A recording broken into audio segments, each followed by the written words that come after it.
Shalom, shalom, everyone. Hi, Mims. Hi. Hi, Baruch, the shadow of Baruch. Hi, nice to see you beside the San Francisco Bridge. Anyway, tonight, the Torah portion, do you remember, Brian? Oh, you're on mute. Anyway, it's Vayishlach, and it's a story of Jacob coming back to his brother Esau, and it's absolutely a phenomenal story. So let's get into it right away because there's a lot to cover, and I'm very excited about it. All right, so it's called Vayishlach, and I will begin reading. So Jacob sent messengers ahead to his brother Esau, who was living in the land of Seir, the country of Edom. That's how they became the Edomites, and instructed these messengers as follows. There's probably his servants. This Sorry, is, Peggy. I'm yeah, just so tired. Could you set up the stage for what Jacob is doing there at this point? yes, well, he was leaving. His Laban was starting to turn against him. Laban's sons were saying, you know, this guy has stolen everything that was my father's wealth. And so God told Jacob, it's time to leave. So he's heading off. He checked with his wife and his family, and they all were ready to go. And now you see the last verses. Early in the morning, Laban was warned, don't touch Jacob, let him go. So Laban kissed his sons and daughters and bade them goodbye, and Laban left on his journey home, and Jacob went on his way. And here it says messengers, but these were malachim, malachi, angels, and encountered him. And when he saw them, Jacob said, this is God's camp. This is the place called Mahanaim, Hamakom, Hahu, Mahanaim, Machanaim. So, so Jacob sent messengers, malachim. Maybe there were angels. We don't know. It just said, because the word is malachim, which is the word for angel. Sent messengers ahead to his brother Esau in the land of Seir, the country of Sodom, uh, Edom.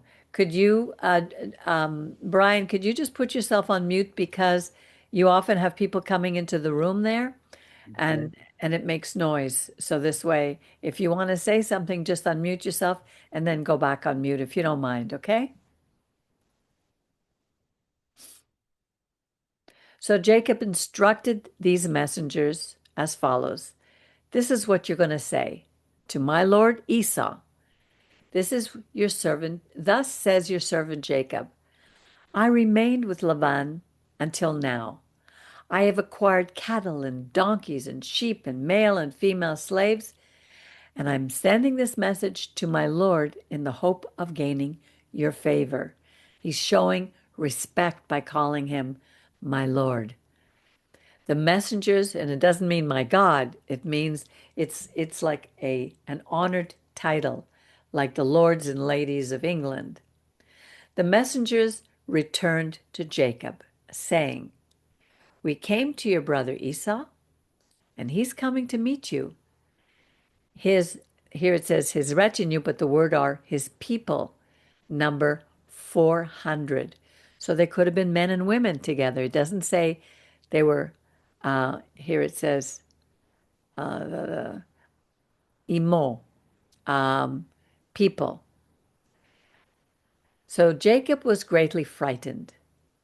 Now, after, remember, from what I remember, God spoke to Jacob right after he left. He he had a dream. Then he wrestled with an angel. God spoke to him again when his brothers when he was starting to get ready to flee, and so he had spoken to Jacob, but you don't hear much during the 20 years that he's there working the land, being taken advantage of. You don't hear God speaking to Jacob. So he didn't have a long history of building trust in God, and he was frightened. And many of us understand what it is to be afraid.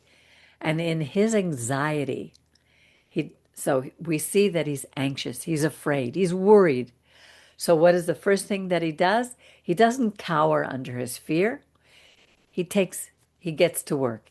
He divided the people with him, the flocks, the herds, the camels, into two camps, thinking if Esau comes to one camp and attacks him, the other camp may yet escape. So he has a strategy. And then Jacob says, and then he prays, O God of my father Abraham, God of my father Isaac, O Adonai, Yahweh, Yehovah, who said to me, return to your native land, and I will deal well with you. The word is tovah. I will be good to you. He's reminding God, this is what you promised us. You promised my father Abraham, my grandfather Abraham. You promised my father Isaac. Now, and then he humbles himself.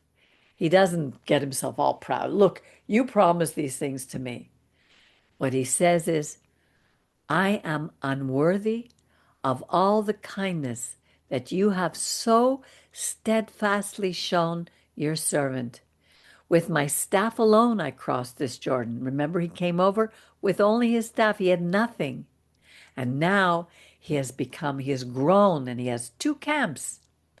And he says, deliver me, I pray, from the hand of my brother, from the hand of Esau.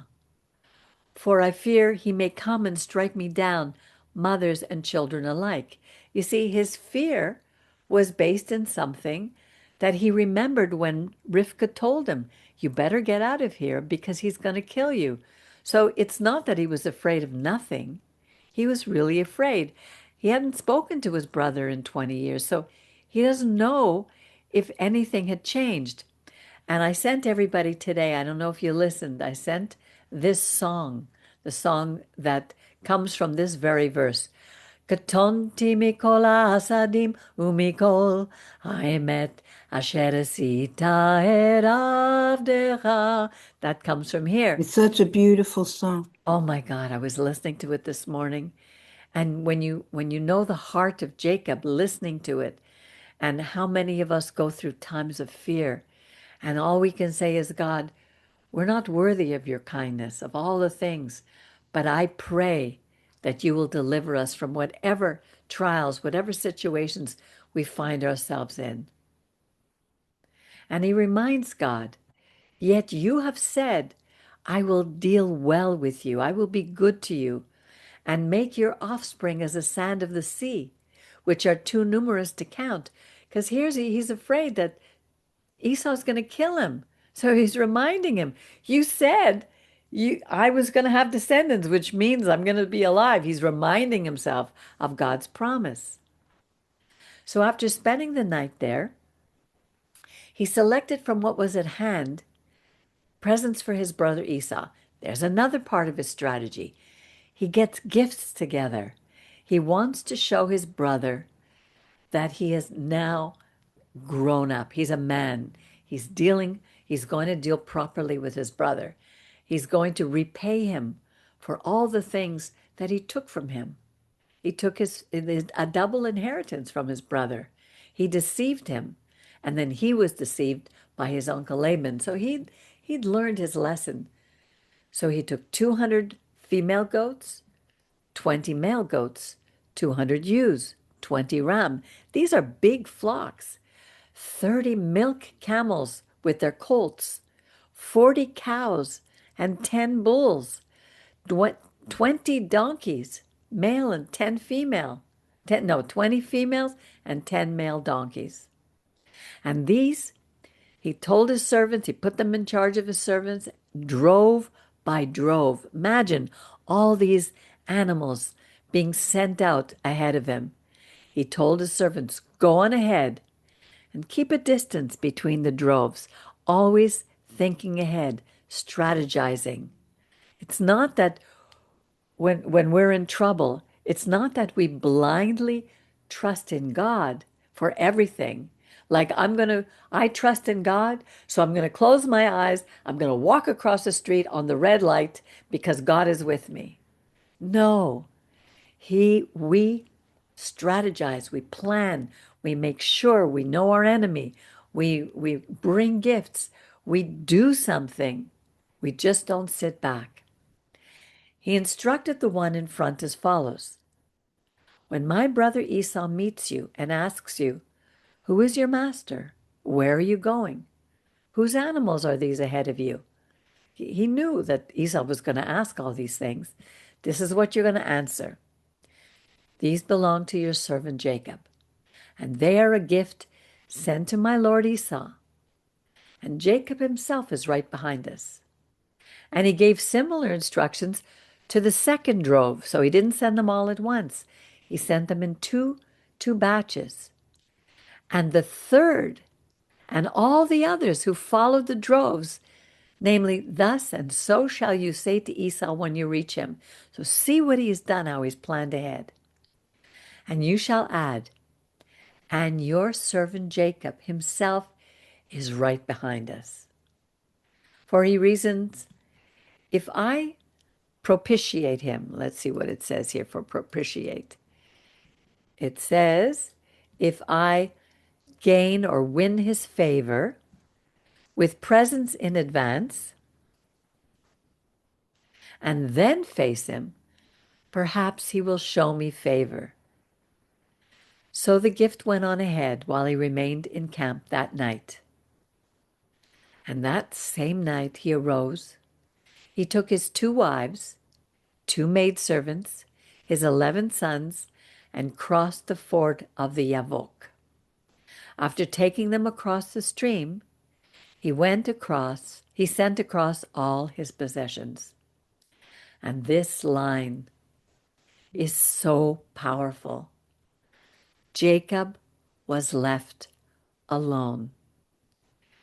When we are very frightened and we have to face something that we may never have faced before, or we're a leader who is going up against something that's not an easy thing to have to deal with, we will always feel alone.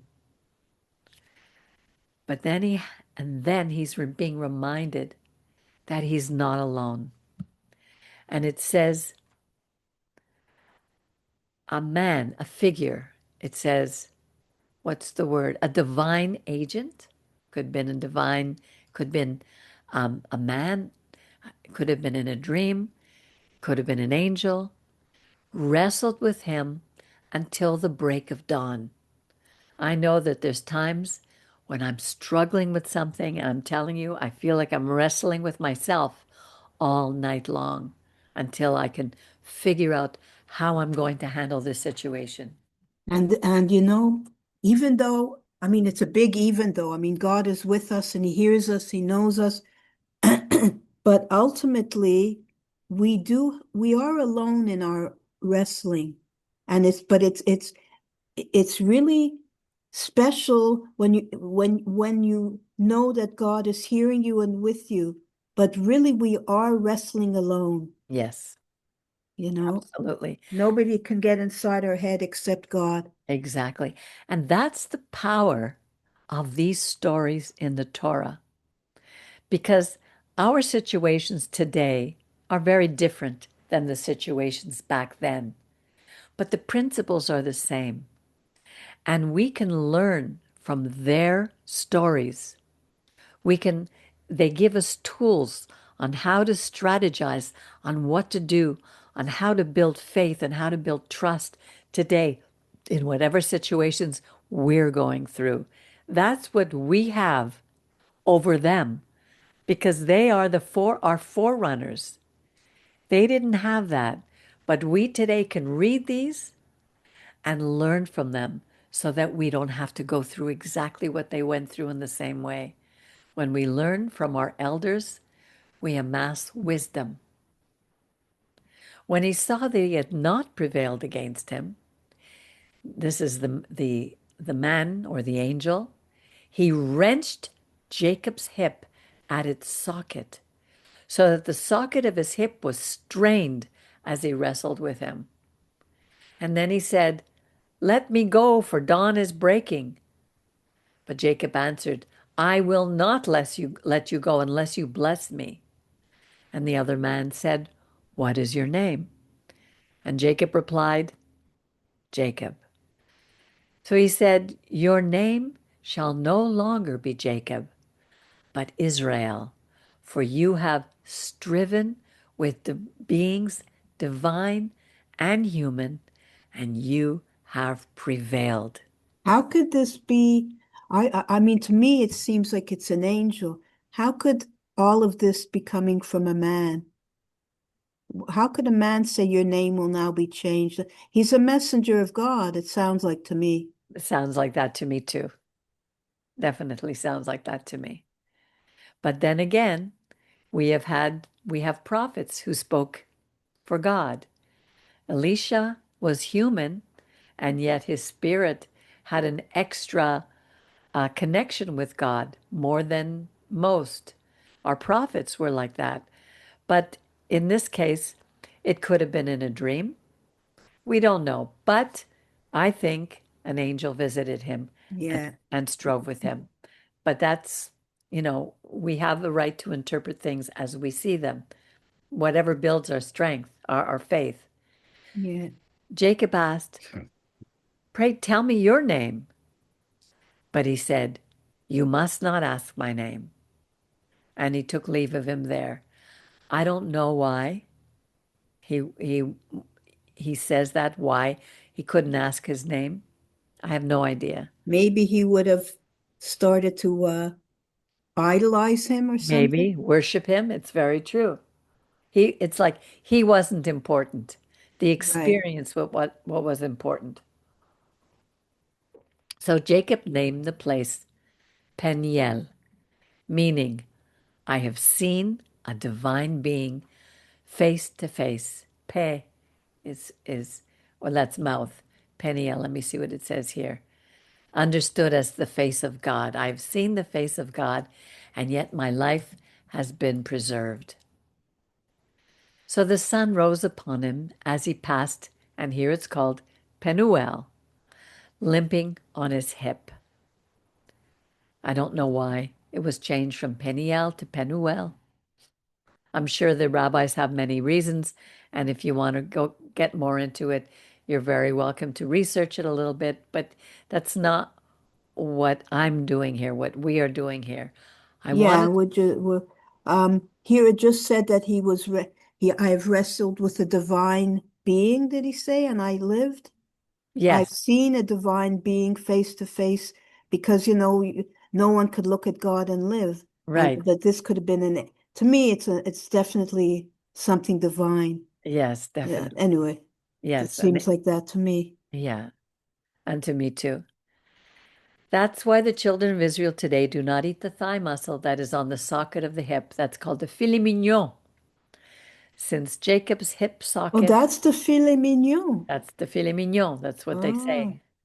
That's why it's not kosher to eat the filet mignon. That's what they say anyway.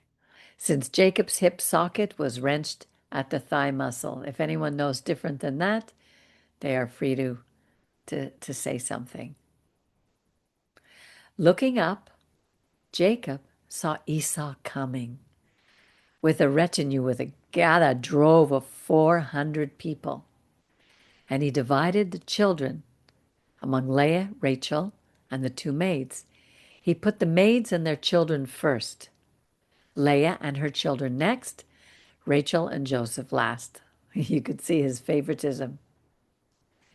He went on ahead and bowed low to the ground 7 times until he was close to his brother. And surprise, surprise, Esau ran to greet him. He embraced him, and falling on his neck, he kissed him, and they wept. Imagine. this is so beautiful. It is so absolutely beautiful. And looking about, he saw the women and children, and he asked, Who are these with you? And Jacob said, The children with whom God has favored your servant. Then the maids with their children came forward and bowed low. And then Leah came forward with her children, and they bowed low. And at last Joseph and Rachel came forward, and they bowed low.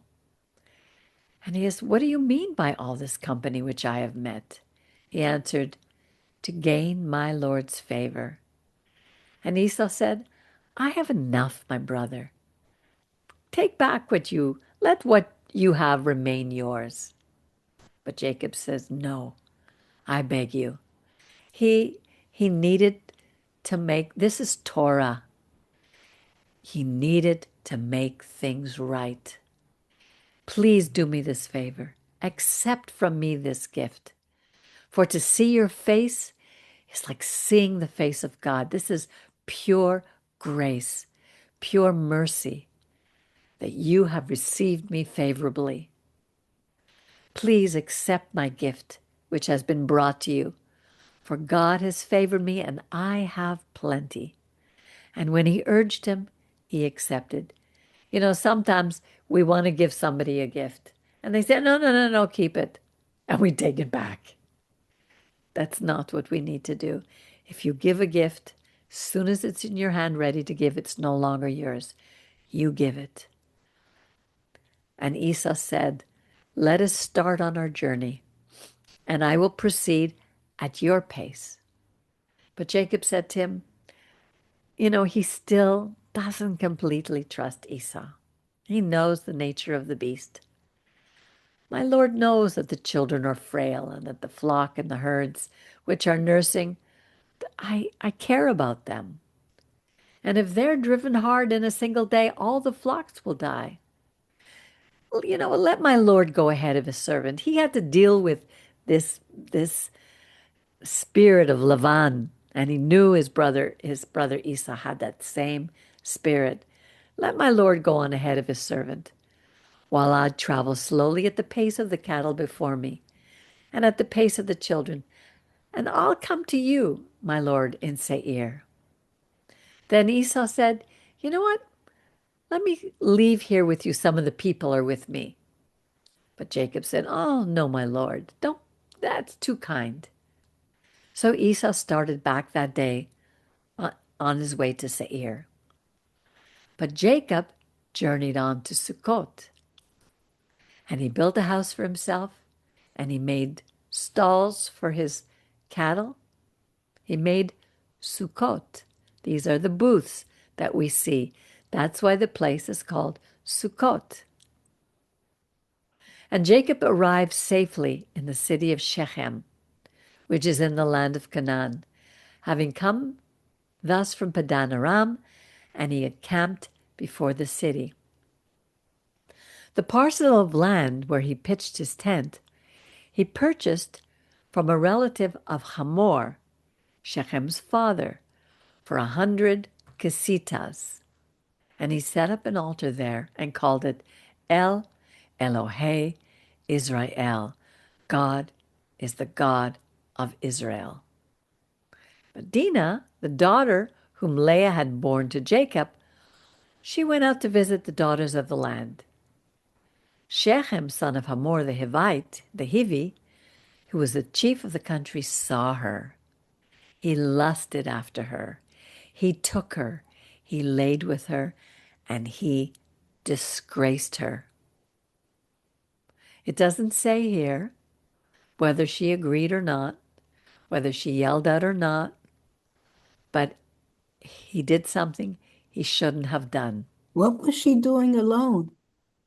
You would have wondered why was she alone? Where were her brothers? Where were the maids? It doesn't say. Mm. Being drawn strongly drawn to Dinah, the daughter of Jacob, and in love with the maiden, he spoke to her tenderly. So Shechem said to his father Hamor, "Get this girl for me as a wife." Jacob heard that he had defiled his daughter Dinah, but his sons were in the field and with the cattle, so he kept silent until they came home. Then Shechem's father Hamor came out to Jacob to speak to him. Meanwhile, Jacob's sons heard the news. They came in from the field. They were so distressed and angry because he had committed an outrage in Israel by lying with Jacob's daughter, which is a thing not to be done. Maybe it was in their culture, but definitely not in a culture that was following the God of Jacob, Isaac, and Abraham. And Hamor spoke to them, saying, it's funny, the word Hamor means donkey. My Means son, donkey. yeah, Hamor Oh. is a donkey. Yeah. My son Shechem longs for your daughter. Please give her to him in marriage.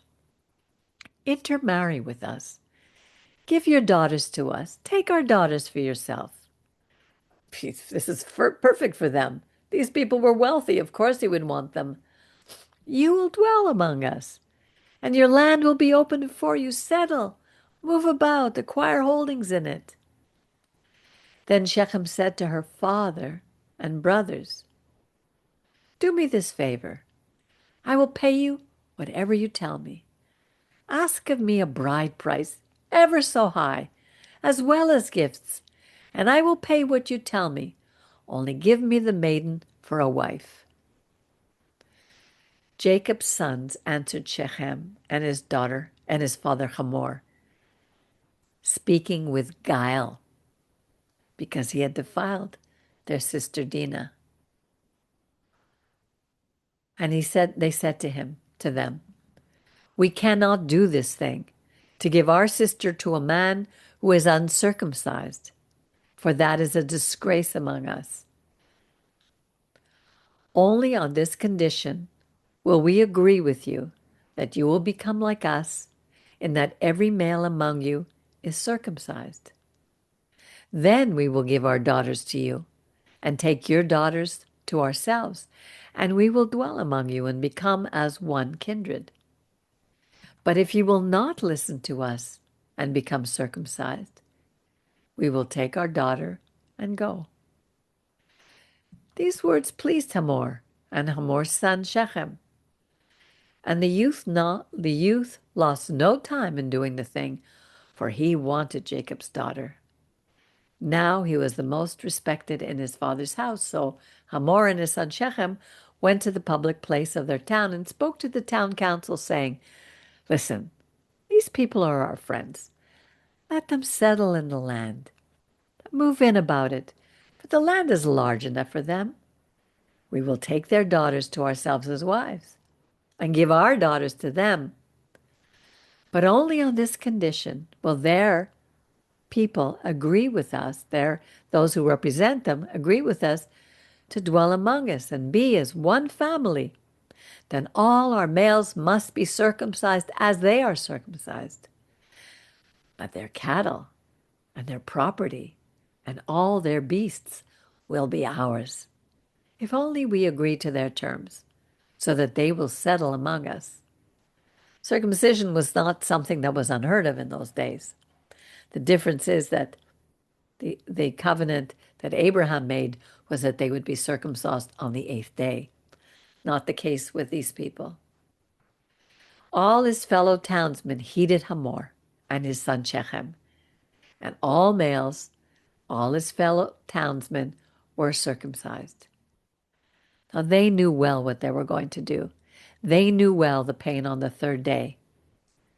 And Simeon and Levi, two of Jacob's two of Jacob's sons, brothers of Dinah, each took his sword, came upon the city unmolested because all the males were in pain. They And never talked to anybody about doing this, right? It looks like they just took it upon themselves. probably, I'm sure they had some of their servants come along with them. I don't know how they could have done it alone. And they slew all the males. But it doesn't say. But we know that those two were the tough guys. And we're going to see how God used that with Levi many years later, and how Simeon lost his place in the inheritance because of this. They put Hamor and his son Shechem to the sword, and they took Dinah out of Shechem's house. She had been kidnapped. She was being held hostage, Wow, I never realized that. and they went away. The other sons of Jacob came upon the slain and plundered the town because their sister had been defiled. They seized their flocks, their herds, their donkeys, everything that was inside the town, in and out.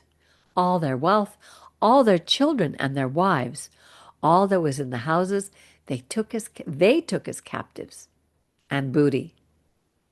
And Jacob said to Simeon and Levi, "Oh, you have brought trouble on me, making me hateful among the inhabitants of the land, among the Canaanites and the Perizzites. My fighters are few in number, so if they unite against me and attack me, I and my house will be destroyed." But the boys just answered, "Should our sister have been treated like a whore?" Then God said to Jacob, "Get up, arise, go up to Bethel and remain there, and build an altar there to the God who appeared to you when you were fleeing from your brother Esau." So he's going back to the very beginning of when he left. How many of us in our walk with God have been taken back to places that we left many years before, and we have an opportunity to see how much we've changed? It's like you were saying before we were recording, Miriam. There are times when we see changes in us, and we can only compare ourselves with who we were before, not with anyone else. God works with each of us and meets us exactly where we are. And it's patience involved, because when I look back to what I was referring to, that is like maybe 15 or more years ago. I'm looking for miracles now, and I don't see the miracles that have already happened. Exactly. We really, really have to be almost practical about this. Just look at ourselves and compare ourselves, our growth, to what we were before. Yes. And that's Make important. an account of our lives. Here, Jacob was going back to the same place 20 years later. He was no longer that young, frightened boy, and yet he still considered himself fearful. He had 4 wives, children, cattle. He had worked hard for his uncle. He was not a weakling anymore. You know what it is to be a shepherd? It was one of the hardest jobs.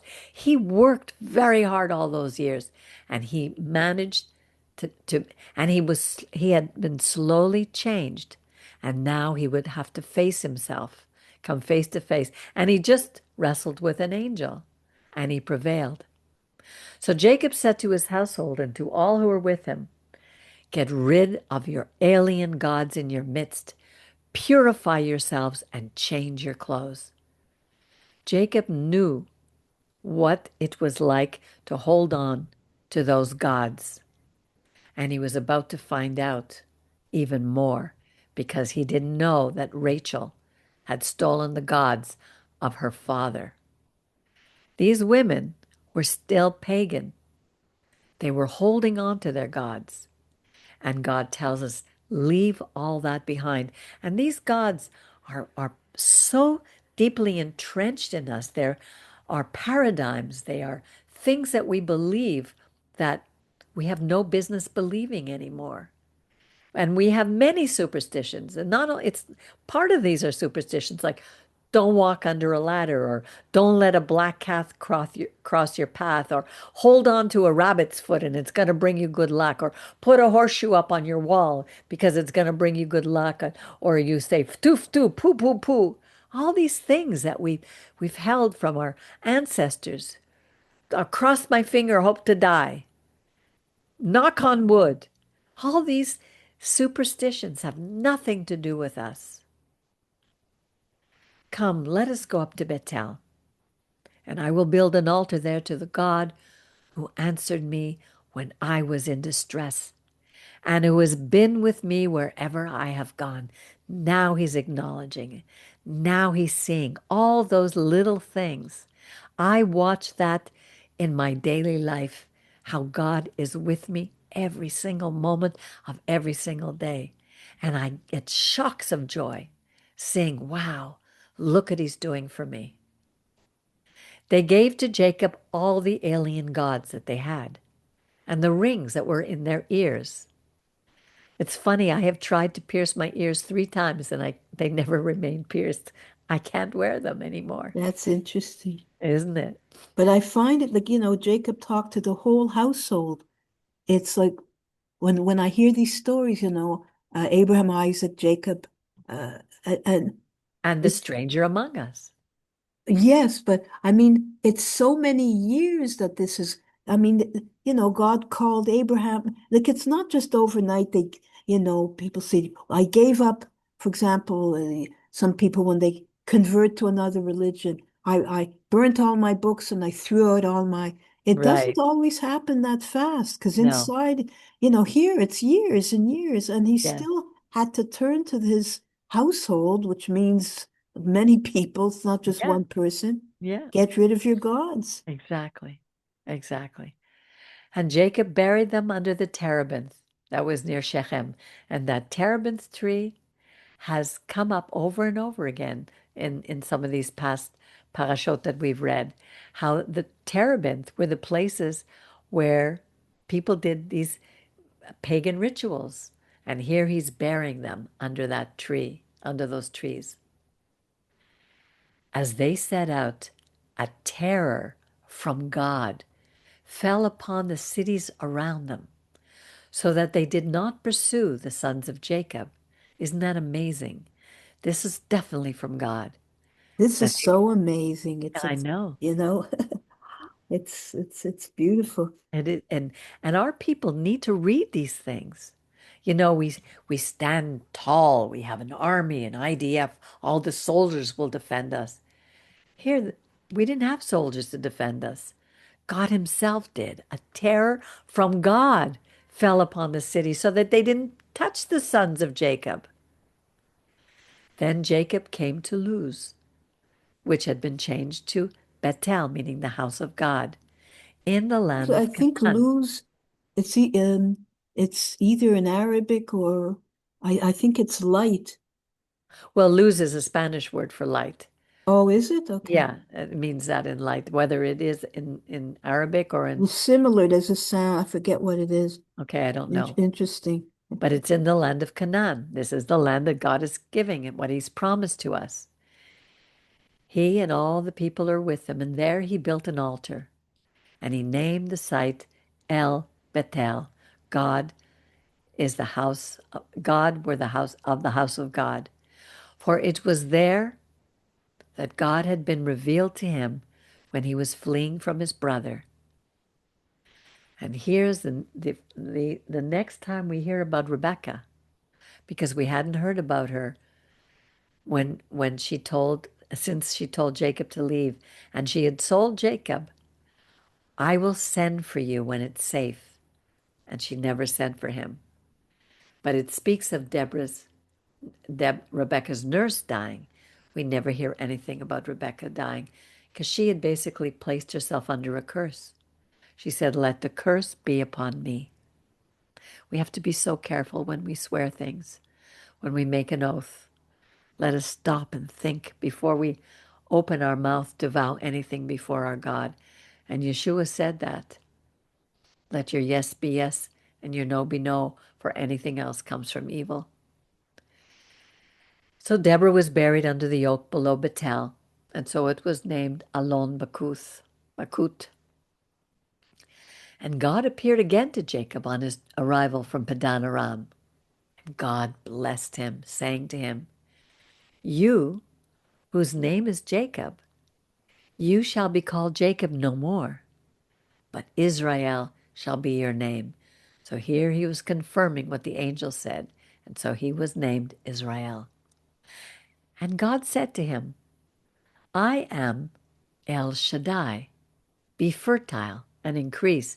And it's interesting about this name, El Shaddai, because God will present himself at various times to Israel and to others, displaying certain characteristics as we go along the way. In this particular case, as we learned from our rabbi, the word shad means breast.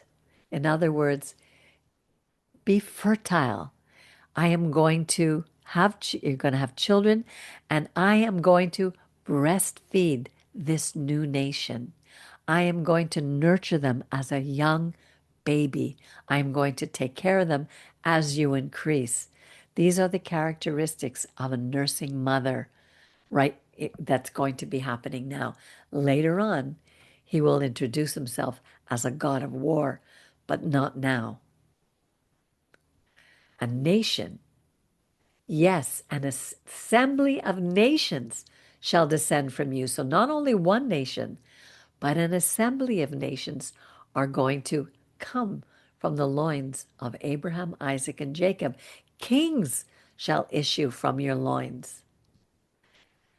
The land that I assigned to Abraham and Isaac, I now assign to you, and to your offspring to come will I give the land. So now the baton is passed on to Jacob. Jacob knew this long time ago. His mother understood this and had explained it to him. God parted from him at the spot where he had spoken to him. And Jacob set up a pillar, a matzeva. And we're going to see that all these pillars will be set up along the way where important events happened for us to remember. Like when we are buried, we have a pillar, a matzeva, that's set up at our grave so that our children remember and come and visit us where we are, honoring our memory. The pillar at the site where God had spoken to him, a pillar of stone. And he offered a libation offering on it, and he anointed it. He poured oil upon it. And Jacob gave the site where God had spoken to him the name Bethel. And they set out from Bethel, but when they were still some distance short of Ephrat, Rachel was in childbirth, and she went into hard labor. This was on her way. Ephrat we know as Bethlehem. When her labor was at its hardest, the midwife said to her, "Have no fear, for it's another boy for you." But as she breathed her last, for she was dying, she named him Ben-Oni, the son of my suffering. But Jacob called him Ben-Yamin, which means son of my days. I think that's what it means. Oh no, son, Yamin, sorry. It's not Yamim. Ben-Yamim, son of my right hand, or son of the south. But I think it's more, he would be his right hand, someone he trusts. So Rachel died, and she was buried on the road to Ephrat, now Bethlehem. That's where Yeshua was born. Over her grave, Jacob set up a pillar. It's the pillar at Rachel's grave to this very day. And Israel journeyed on, and pitched his tent at Migdal Eder.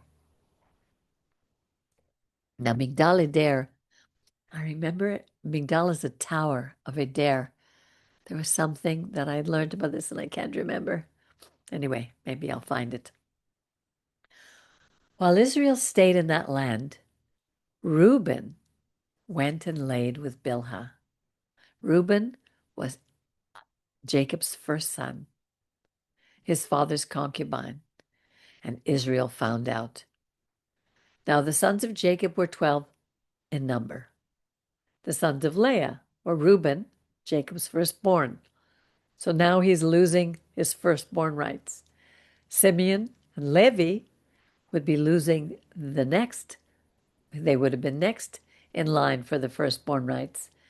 But they lost that when they killed all the people at Shechem.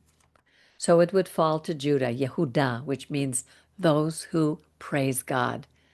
So those were from Leah, Issachar, and Zebulun. Then the sons of Rachel were Joseph and Benjamin. The tribe of Joseph would later be divided into two tribes, Manasseh and Ephraim.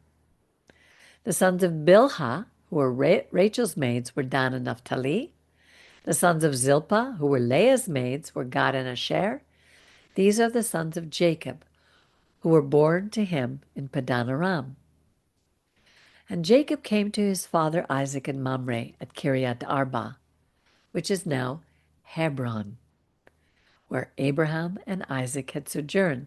That's where the tomb, that's where Sarah was buried.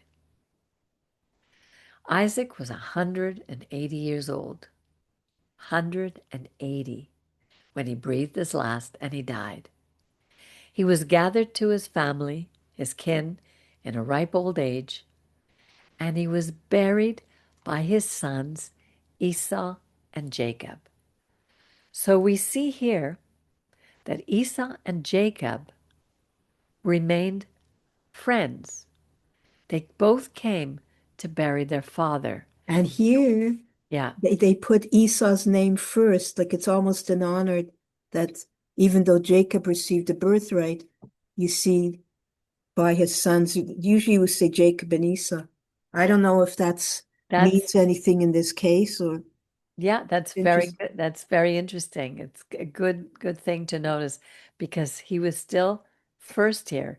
He was still stronger. Jacob would his descendants would carry the line, but at this point, Esau was still the firstborn. He gave it up; it didn't matter to him. But we see that it's very often there are things that happen to the parents that the children see in the wrong way, and they hold a grudge, like the sons of Laban, who really believed that Jacob stole the wealth. Jacob was the one who built up the wealth of his father, and he left with cattle and he left with all these things that he had worked for. But his sons would remain enemies, and their descendants. And we're going to see something very interesting now in this next chapter. This was the line of Esau. That is Edom. That's where the Edomites come from. Esau took his wives from the Canaanite women, Ada, the daughter of Elon the Hittite, and Oholibamah, daughter of Anah, daughter of Zivion the Hivi, Basemath, daughter of Ishmael. So he married an Ishmaelite and sister of Nebayot. Ada bore Esau Eliphaz. Remember that name, Eliphaz. Basemat bore Reuel. Now, Reuel was also a name, and I don't know if this is related, but later on we're going to see Moses' father-in-law was also called Reuel. I don't know if they're related or if this is the same person. I'd have to look into this deeper. Oholibamah bore Yeush, Yalam, and Korah.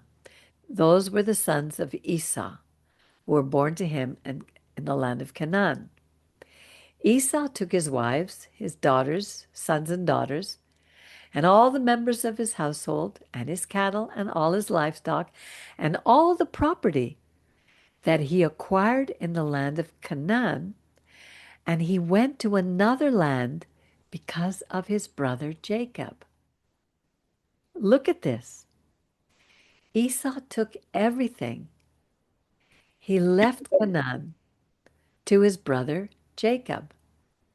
Esau understood that this land had been left to him, for their possessions were too many for them to dwell together, and the land where they sojourned could not support them because of their livestock.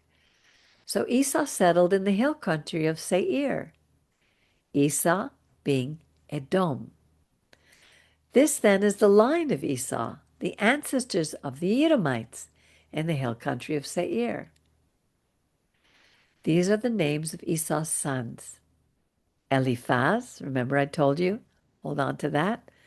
The son of Esau's wife, Ada Reuel, the son of Esau's wife, Basemat. The sons of Eliphaz were Teman, Omar, Zipho, Gatam, and Kenaz. Timnah was a concubine of Esau's son Eliphaz. And look who she had. Amalek.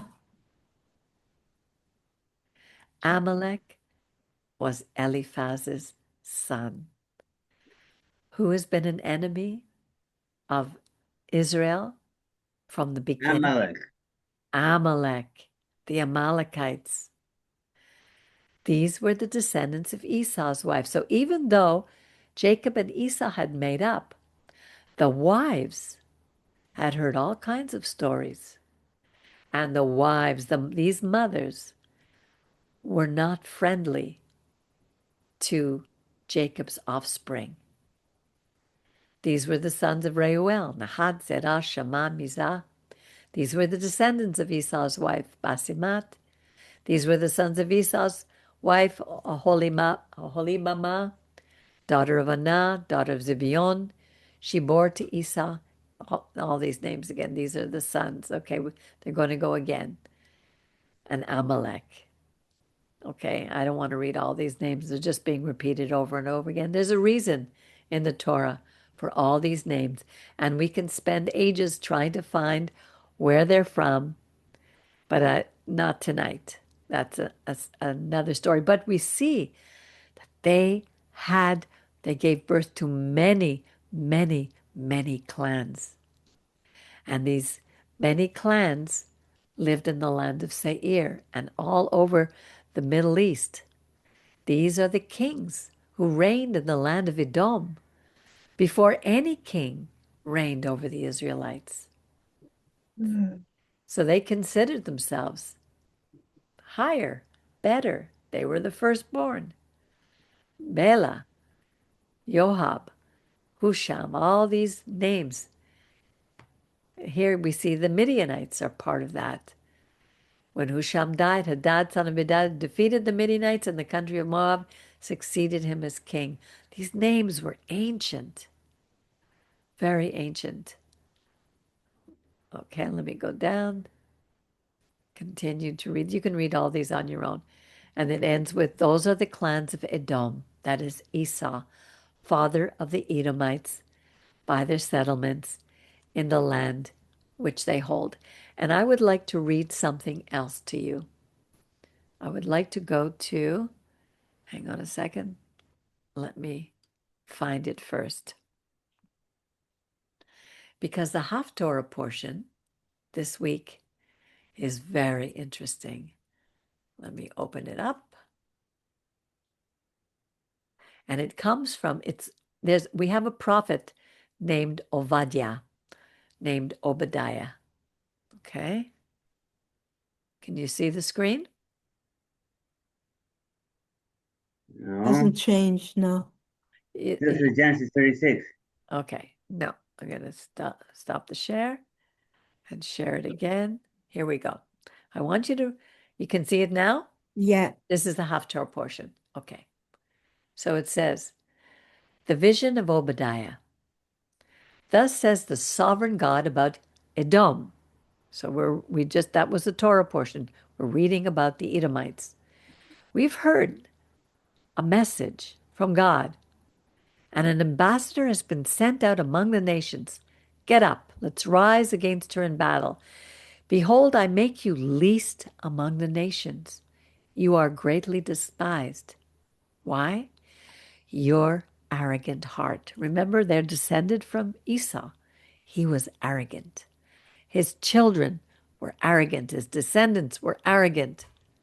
Your arrogant heart has mesmerized you, O you who live in the clefts of the rock, in Seir, in your lofty habitation, who says in your heart, who can pull me down to earth? I'm the king.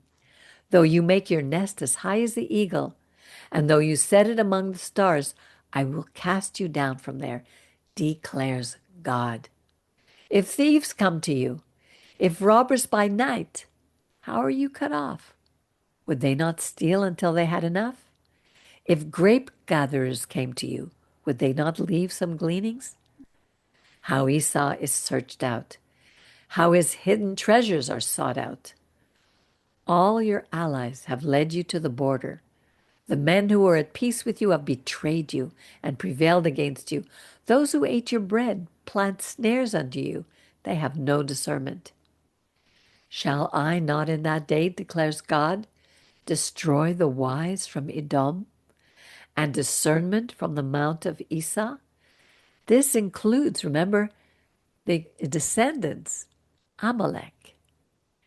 You warriors of the south shall be dismayed, and no one on Esau's mount shall survive the slaughter because of the violence done to your brother Jacob.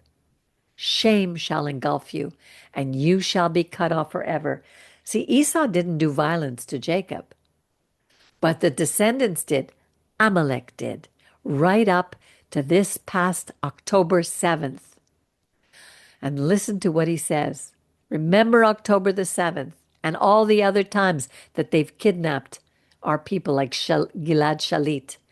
On the day when you stood aloof, when strangers carried off his goods, when foreigners entered his gates and cast lots for Jerusalem, even you were one of them. You should not have gazed with glee on your brother that day, on the day of his calamity. Nor should you have rejoiced over the people of Judah on the day of their destruction, nor should you have jeered on a day of anguish. You should not have entered the gate of my people on the day of their calamity, nor, I have to change the word here, nor should you have gazed on their affliction on the day of their disaster, nor should you have laid hands on their wealth on the day of their calamity. You should not have stood in the crossway to cut off those who tried to escape. Just remember what they did on October the 7th. Nor should you have delivered up those of his who did remain on that day in distress. For the day of God is at hand against all the nations. As you have done, it shall be done to you. Your dealing shall return upon your own head.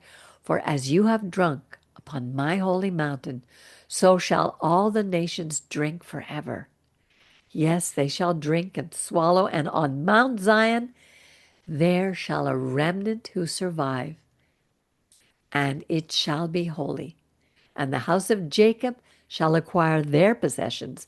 The house of Jacob shall be fire, the house of Joseph flame, and the house of Esau shall be straw.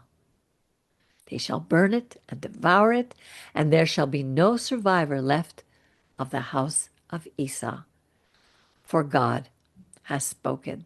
And it continues. So this is what we shall see in the end times, because we know God is with us. We know his promises. Yes, Brian. I got a calendar. Okay.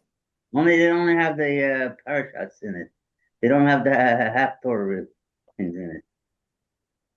Well, when you look on Sefaria, it will give that to you. Yeah, and also the if I'm down there and I'm going to speak, they want me to read something. No. Okay, very good. I told them English only. Okay, very good. Miriam, are you there? Yes, I don't see you. I'm a I'm phantom. hiding in the front closet. I'm What's this? hiding in the closet. That's very funny, Yeah. Brian. That's an old joke. Richard, it's nice to see you. It's nice to not see you. Anyway, Hi, Jerry. Hi, Richard. so we had to me, I love these stories. And it's my turn to talk about it on Shabbat. So all this has been, Bingo. yes, all this has been very, very enlightening. It's amazing how you see history is alive even now. Yes. Hi, all. Hi, Richard. History is alive right up to today. Right. And not only do we have a marvelous history, but we have a marvelous future. So when I look at all these things that are happening in the world now, and I look at my life and how I feel sheltered in Goshen, the way the Jews were in Goshen were sheltered from the plagues that hit Egypt. When we shelter ourselves under the wings, the eagle wings of God, he I cannot tell you how many times a day I see these gifts in my life. So, and I'm going to talk about some of that on Shabbat. So before we close, are there any final words from our illustrious Jerry Lipstein? Is that the old phone numbers in his identification there? I don't know. I don't know. Now they used to write a phone Right. number, something region, something. You used to do that. I don't think so. No, I don't know what it is. Richard, nice to see you again. It's been a while. So I want to wish everybody. Yeah, There nice to you see are. you all too. I can't make it every week, That's okay.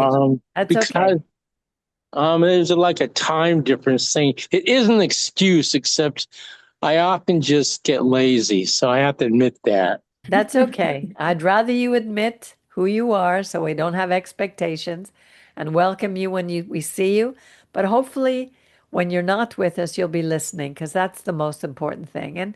And share them. Share these recordings with people because if there's anything that the world needs right now What the world needs now. is Torah, sweet Torah. That's the only thing that there's just too little of, because that's what it speaks of, the love of God.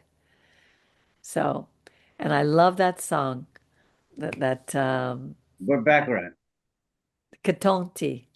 Katonti mikol asadim umikol haimet. I am unworthy of all the wonderful things, the grace that God has shown me, and so that I continue to learn how to trust Him. So I wish you all a wonderful evening. Thank you for joining me in the reading of this beautiful Vayishlach, and I will see you shortly. I'll see you on Shabbat. God bless you all, Thank you. and God bless you. Shavua Tov. may God cover you with His protection. Shavua Tov. Bye.